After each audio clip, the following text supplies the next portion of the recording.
Bully grabs teacher's throat in lab. Her military past destroys his future forever. The smell of ammonia clung to the air in the high school chemistry lab, a sharp reminder that Ms. Elena Carter ran her classroom like a precision instrument. Beakers were lined neatly along the counters, Bunsen burners capped, safety goggles resting in their designated trays. Her students were busy copying the formula she had just written on the whiteboard, or at least, most of them were. In the back corner, however, the energy was different. Blake Turner sat sprawled in his chair, one leg stretched out into the aisle, his eyes not on the board but on Liam, the smallest boy in the class. Liam had a quiet, bookish presence and glasses that were slightly too big for his face. He was scribbling notes with nervous precision, trying hard not to notice the looming figure beside him. "Hey," Blake's voice was low but sharp. "Gimme your notes." "I wasn't paying attention." Liam froze. He didn't look up. I'm still writing." "Did I ask for your life story?" Blake's hand darted forward, snatching at the notebook. Liam pulled it back instinctively. The scrape of the chair legs was enough for Elena to notice. She turned slightly, catching the scene reflected in the lab cabinet glass. Her heart tightened. She knew this routine. Blake was a habitual troublemaker, the kind of student whose confidence came entirely from fear he created in others. "Blake," her voice carried across the room, steady and authoritative. "Sit down. Now." He didn't sit. Instead, his smirk widened. "What? You gonna make me, lady?" The class shifted uncomfortably. A couple of students exchanged glances, sensing trouble brewing. Elena set her marker down slowly, her military instincts whispering in the back of her mind, the same instincts she had buried for years, convincing herself she would never need them in civilian life. But then Blake made the mistake that changed everything. When Elena stepped toward him to take Liam's notebook back, Blake yanked it away, and with the other hand, he reached out and grabbed her by the throat. It wasn't a playful shove. His fingers pressed against her windpipe with enough force to draw a collective gasp from the class. The moment stretched. The fluorescent lights buzzed faintly above. A girl at the front covered her mouth. Someone muttered, "Oh my God." Elena's reaction was instantaneous, trained, controlled, lethal in its precision. She didn't panic. Her eyes narrowed, her body already calculating angles and pressure points.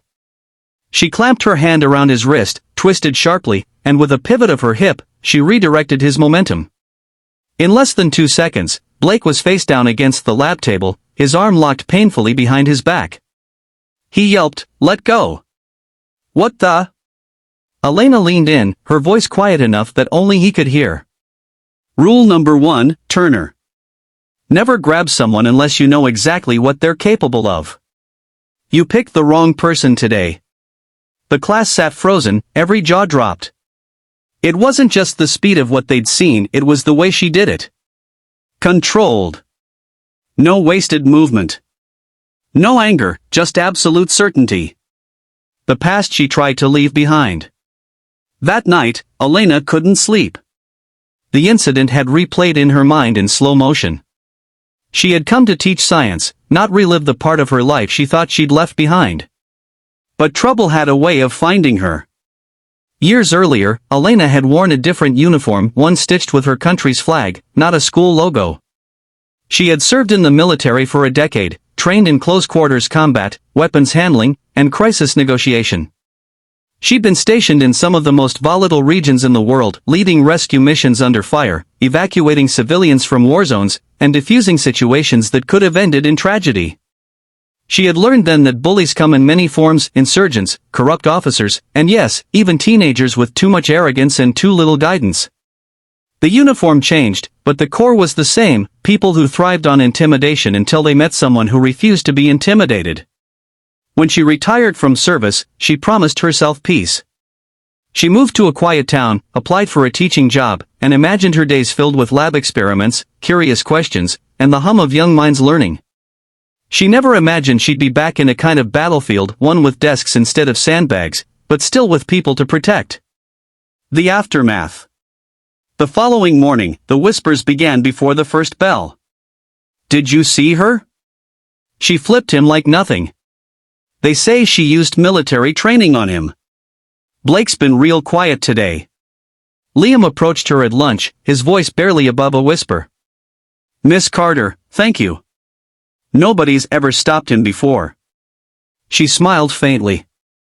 Sometimes, Liam, standing up isn't a choice. It's a responsibility. But the peace didn't last. That afternoon, she was summoned to the principal's office. Blake's father was there, a tall man with a booming voice and a face red from rage. She assaulted my son.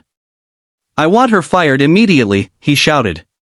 The principal, caught between school politics and the facts, called for an emergency school board meeting. Challenge 1, the investigation. In the boardroom, Elena sat calmly while Blake's father painted a picture of his son as a victim, a misunderstood teenager acting out from stress. Elena kept her voice even as she recounted the event, but she could see skepticism on a few faces. Then Liam's parents stood up. This is not the first time Blake has done something like this.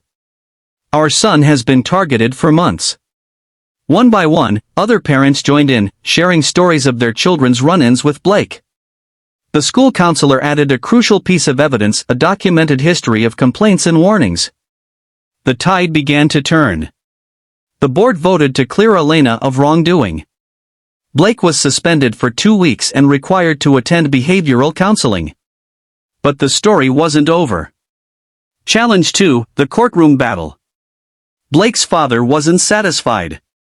He filed a complaint in juvenile court, claiming emotional distress and seeking damages. This time, Elena called in an old friend, Marcus Hill, a fellow veteran turned attorney.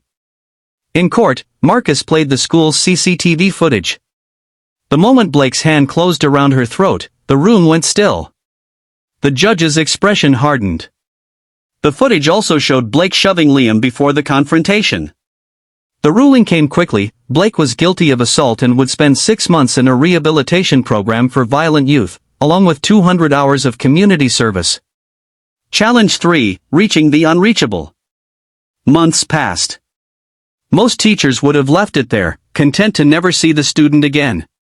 But Elena believed in something deeper, that even the worst behavior could be changed with the right influence. She visited the rehabilitation center one afternoon. Blake was sitting alone, staring at the floor. You probably hate me, she said, pulling up a chair. He shrugged. Doesn't matter. It might not matter to you now, but it will later. You've got a choice, Blake. Keep being the guy who hurts people, or figure out who you are without all the anger. For the first time, Blake didn't smirk. He didn't argue. He just listened. Over the next few months, Blake worked with homeless veterans as part of his service. He heard stories of sacrifice, discipline, and survival, real strength that had nothing to do with intimidation. The resolution. A year later, the school held a community event. Elena was supervising a booth when she saw him, taller, calmer, with a more thoughtful look in his eyes. Miss Carter, he said awkwardly. I'm sorry. For everything. She nodded. And now? I'm trying to be better. It wasn't dramatic. It wasn't perfect. But it was real. And that was enough. The message. Elena's story became a quiet legend at the school. Students spoke up more against bullying. Teachers felt empowered to step in when needed. And Blake's turnaround proved something important, that strength isn't about dominance, but about protecting others, even those who once tried to hurt you. Because sometimes the battlefield isn't overseas. Sometimes it's right here, in a classroom, in a hallway, in the moments when someone decides whether to stand by or stand up. Direct hit call to action for YouTube.